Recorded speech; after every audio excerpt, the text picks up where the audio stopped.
ऐसा क्या है कि भारत में युवा कॉकरोच बनने की होड़ मचाए हुए है, पर वहीं जब यही युवा अमेरिका चला जाता है तो यूनिकॉर्न बनने की रेस में शामिल हो जाता है। यूनिकॉर्न ये क्या होता है?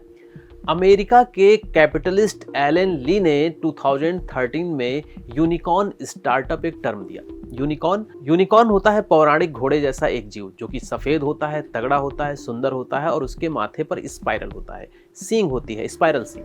बहुत ही दुर्लभ, जादुई, पौराणिक प्राणी। वहीं से यह यूनिकॉर्न टर्म आया।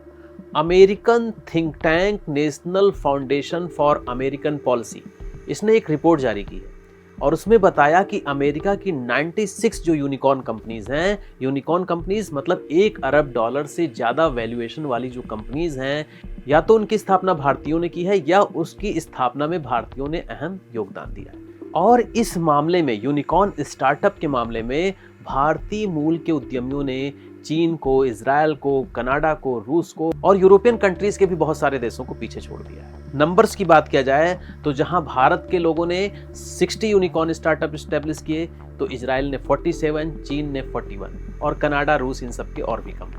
इस रिपोर्ट में भारतीय उद्यमियों के नाम भी प्रकाशित किए गए हैं। अरविंद श्रीनिवास, परप्लेक्सिटी एआई के फाउंडर, ज्योति बंसल, अपूर्वा मेहता और भी कई। सिर्फ इतना ही नहीं, ये जो स्टार्टअप्स भारतीयों ने स्टैब्लिश की हैं वहां पर ऑन एवरेज 833 एम्प्लॉयमेंट्स भी दे रहे हैं। मतलब इन सभी स्टार्टअप्स ने मिलकर अमेरिका में 75,000 से ज्यादा रोजगार भी अवेलेबल कराए। और यह भारत की जो मानव पूंजी है, ह्यूमन कैपिटल है, और जो स्टेम एजुकेशन है, स्टेम एजुकेशन मतलब science, technology, engineering and mathematics, इसकी इंपॉर्टेंस को और इसकी स्ट्रेंथ को भी दर्शाता है। और यूनिकॉर्न ही क्यों, डेकाकॉर्न की बात कर लें, $10 बिलियन से ज्यादा वैल्यूएशन वाली कंपनी, हेक्टोकॉर्न की बात कर लें, $100 बिलियन से ज्यादा वैल्यूएशन वाली कंपनी, इन सब कंपनीज में भी भारतीय झंडे गाड़ रहे हैं। तो ऐसा क्या है कि भारत में जुआ कॉकरोच बनने की होड़ मचाता है, लेकिन अमेरिका जाते ही वह यूनिकॉर्न बनने लगता है, यूनिकॉर्न बनने की रेस में शामिल हो जाता है। सबसे बड़ी बात है पूंजी, फंडिंग की अवेलेबिलिटी। अमेरिका में जो वेंचर कैपिटल हैं और जो एंजल इन्वेस्टर्स हैं, उनका नेटवर्क बहुत बड़ा है। अगर अच्छा आइडिया है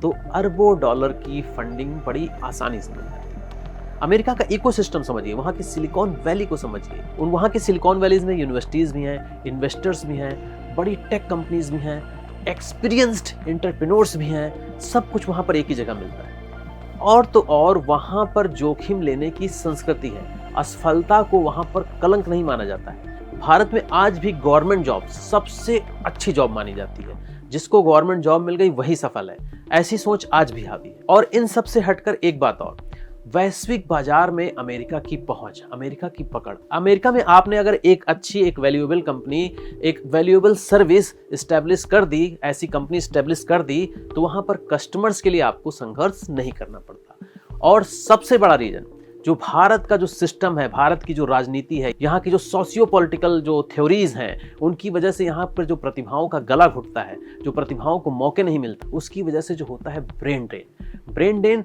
लाखों लोग भारत से निकल जाते हैं, हर साल निकलते हैं, और यही लोग अमेरिका और यूरोपियन कंट्रीज में जाकर अपना टैलेंट वहाँ पर दिखाते हैं और अपने टैलेंट से वहाँ के देशों को अमीर बनाते हैं। हर साल 1.5 लाख से ज्यादा लोग भारतीय नागरिकता छोड़ देते हैं, भारत की नागरिकता ही छोड़ देते हैं, दूसरे देश के नागरिक, रजिस्टर्ड नागरिक बन जाते हैं।